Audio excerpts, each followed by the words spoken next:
I am not the French guy who asked the question about John Goodman. It's not me. Have a seat. Pick this somewhere. We can't have Facebook and Google at the same bench. There's a nice line. Yeah, we got a line right there. So, guys, as I explained, both your companies are engaged in a number of audits for those silos, the 4 silos: viewability, SIVT, audience, and brand safety.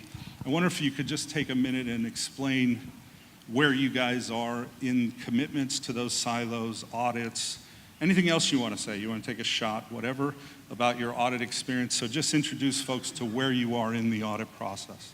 Alec, you want to start? Sure, I won the coin toss. Okay, so we are doing a lot of audit work with the MRC. We've worked with them for a number of years, and one of the things we really like about working with them is the process of how standards get set and how the audits work.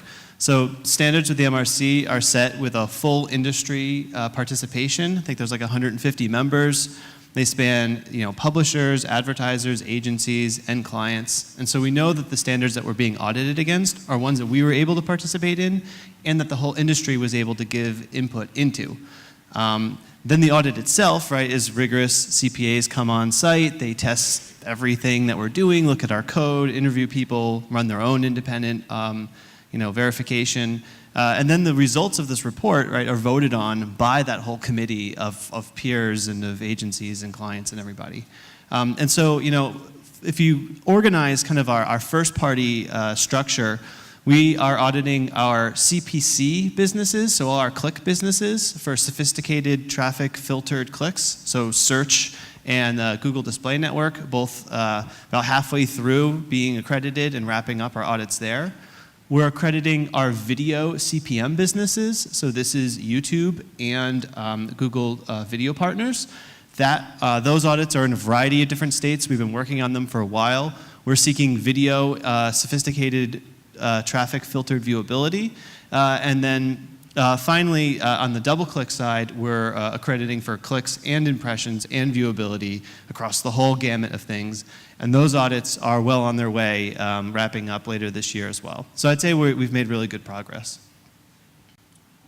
Great, yeah, so echoing what Alex kind of said on the MRC process, I think one of the great pieces about it is not just that George is a great guy, but that like the clarity of kind of what the process that you have to go through, and then and this will come up when we talk about SIVT, but also that there's, I don't want to call it, it's not flexibility, but the idea that there is this constantly changing world as you think about mobile and all that, and although the standards get set, that there are kind of some, as the audit comes back, there are some changes that you kind of say, oh, well, this doesn't make sense to do it this way in mobile, we should do it this way, and that there's some flexibility around that. And I think that's really important because one of the things that is a challenge with any standard is like set it and forget it is not something that's going to really apply in the digital environment. And so I do think that that's been one of the kind of really rewarding things as we've kind of gone through this process. In terms of where we are on audits for Facebook impressions and Instagram impressions, we actually formally announced the completion of our audit last week, I think was announced, right? So literally just completed. And then George brought up kind of the viewability, although our impressions are validated, that there's a lot of need for kind of third parties. And one of our big beliefs is that passing off what we call an impression payload to these third party vendors, which is kind of all the information that happens about an impression, the amount of time, the amount in view, all that kind of stuff. And then having that audited so that advertisers and agencies can have confidence with that raw data. And then as these third-party vendors get accredited, then knowing that they're also the metrics that they're calculating, the way that they're calculating them are consistent as well. And so we're in kind of process of auditing that data stream that George mentioned going out. So that's kind of the next step. And then I guess the other piece of this is SIVT. So we're also kind of working with George and team, and this is kind of one of those examples where there are some some differences when you're dealing with a logged in environment like Facebook of kind of working through an SIVT process for logged in environments. That's great. Thanks. All of this is centered around third-party vendor enablement, and both of you guys touched on that. I'm wondering if you could be a bit more specific in terms of the integration of third-party vendors, where we are with auditing that, your permissioning to that. And keep in mind, we're talking about audience as a silo, SIVT, third-party vendors that might be useful in those areas, along with viewability. If you might just comment on that status. Yeah, we're trying to cover all our bases here. We have integrations with a number of different third parties across these metrics. We pick these parties, the ones that we partner closely with, because they have proven track record in the industry, because they're in pretty much all cases already MRC accredited for their general product, and because there's strong client demand for them. So on the viewability front, we have Moat, IIS, and Double Verify closely integrated. We are, well along with an audit. We had a first readout of the progress of the audit in the end of January to the digital subcommittee, and we're making really good progress in auditing them for viewability and impression counting on YouTube specifically. We also have integrations with ComScore and Nielsen to cover the audience piece. We haven't started a YouTube-specific audit there, but once all of the prerequisite work on the third-party side is ready, we intend to move forward on that audit. So we're definitely committed to making sure that both first-party and third-party are all audited and credited. That's table stakes for us, and it's really part of our commitment to cast aside the walled garden label and really open up for transparency. Yeah, so, and I'll go into kind of our specific partnerships. So first of all, very big believer in third parties and third-party measurement. We know that it's not just that advertisers want kind of independent assessment, it also allows them to look at things consistently across different publishers, whereas first-party systems, they don't know that they're, they have a difficult time kind of combining that information. So we've been committed to third parties for at least the 10-ish years that I've been there now. But one of the challenges, and I imagine that people have read some of the recent press on Facebook. Wow, that's almost like, ooh, wow. Somebody's watching. Not a comment on the recent press, probably. But as you've kind of looked at some of the recent press, one of the pieces of it is information kind of flowing out of what is referred to walled gardens. And one of the things that we've been doing with measurement right from the start is actually being really careful about individual level information flowing out as a part of measurement. But what it does do is it creates this dynamic that we're called a walled garden because but in reality, really what we're doing is we're really focused kind of on protecting people's information so that that information doesn't flow out to a lot of different parties. So with that though, we have a ton of partnerships that we've done that kind of meet that criteria, and most of them are the same ones that Alec mentioned. So on the viewability side, we've got Mode, IAS, ComScore, Metrix. On the kind of audience measurement side, we have, as George mentioned, DAR, TAR, VCE. Again, in all these partnerships, kind of, although they kind of solve the use case for advertisers, they're very good. They protect the individual level information of people. And then on the brand safety side, this is where I would say it's still nascent. When you think about brand safety, at least on Facebook, there's kind of two different kind of chunks. There's the news feed, which is where a lot of people spend their time.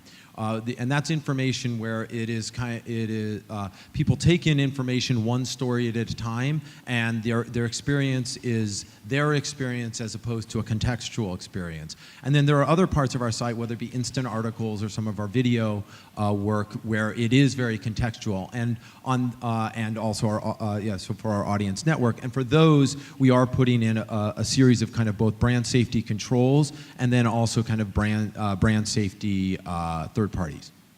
That's great. I think I'd probably be remiss to not talk about brand safety on YouTube. So that's certainly a really important area for us, as everybody knows.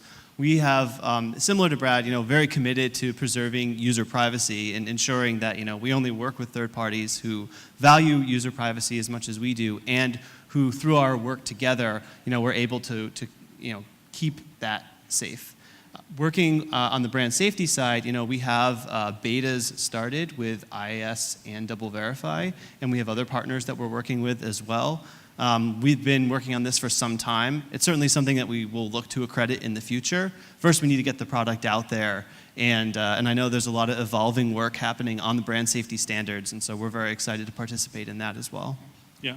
I'm cognizant of the time because we don't actually have much time, and I want to get two important questions out. One, around ICOM, which is a great international forum, a lot of governance organizations meet. So MRC takes the opportunity to meet with people like JIC Webs and Audi Web, and I'm going to leave people out. CESP, I'm sure I'm leaving people out, but a lot of the governance organizations around the world who are important. And we talk about the need for global standards. The truth is, though, they're difficult because this is a plea to the audience. You should be encouraging your governance organizations in your countries to collaborate and develop good, at least minimum floors for international standards so platforms and advertisers can have consistent measurement across. Can you guys comment on that, how you feel about international standards and consistency? Please. Can I go first?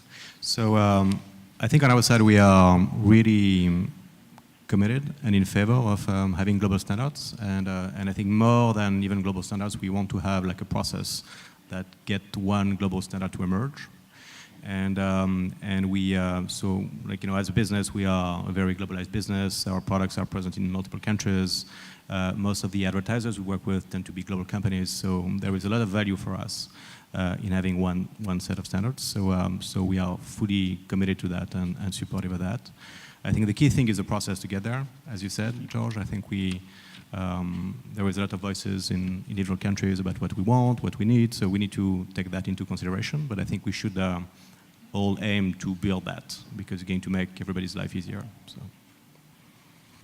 Yeah, so when we think about standards, first of all, very much in favor of global standards, but I think it is a really hard problem. I think even if you were to look at television, which has been around for many, many years, there is no global standard for that, and there's certainly been a lot of time to get that one figured out.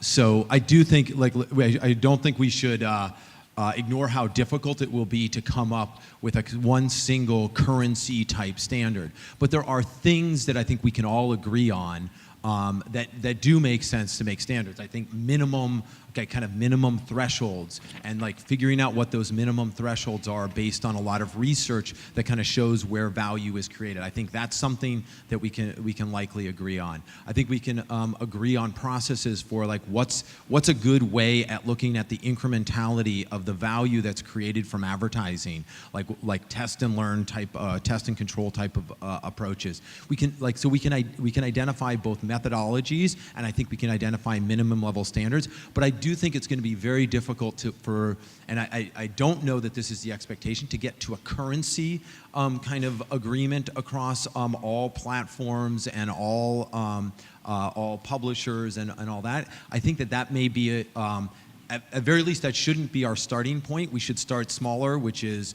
let's go after kind of those minimum thresholds. I totally agree with that.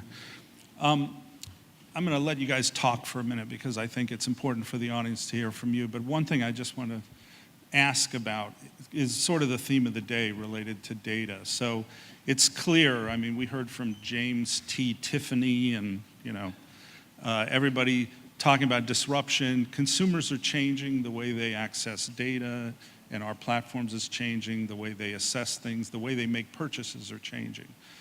Which is really putting pressure on all of us in the measurement space to shift what we do to greater align with what advertisers need and what's important.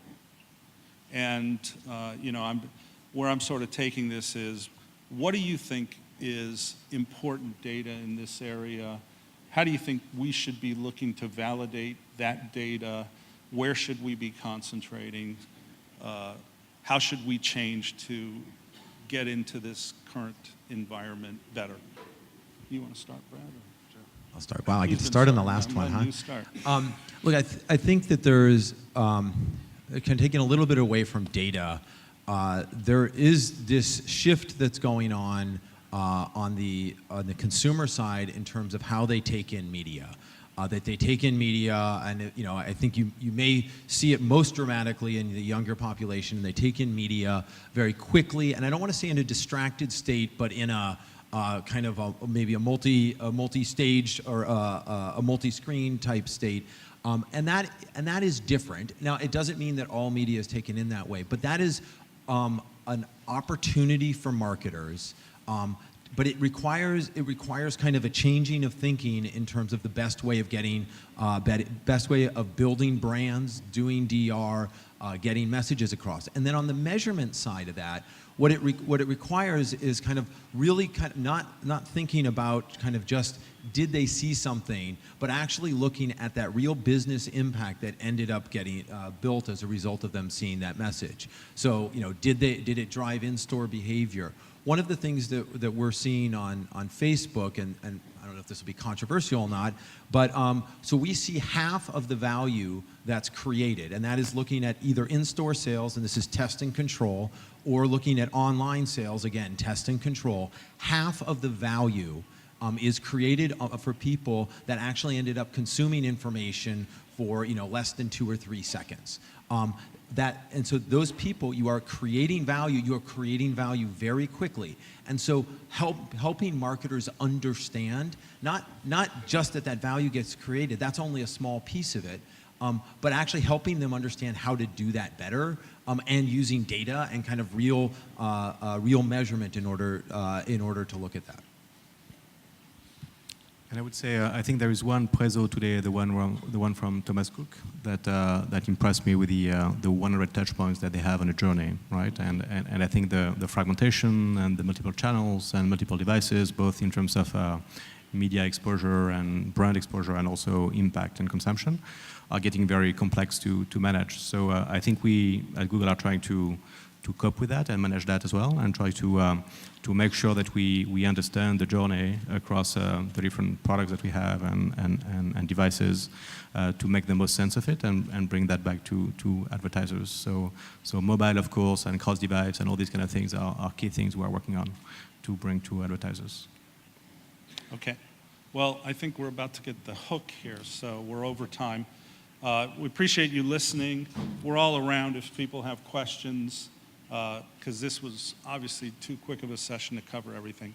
So please come and see us, and thank you very much. Thanks to the panelists. Great job. Thanks.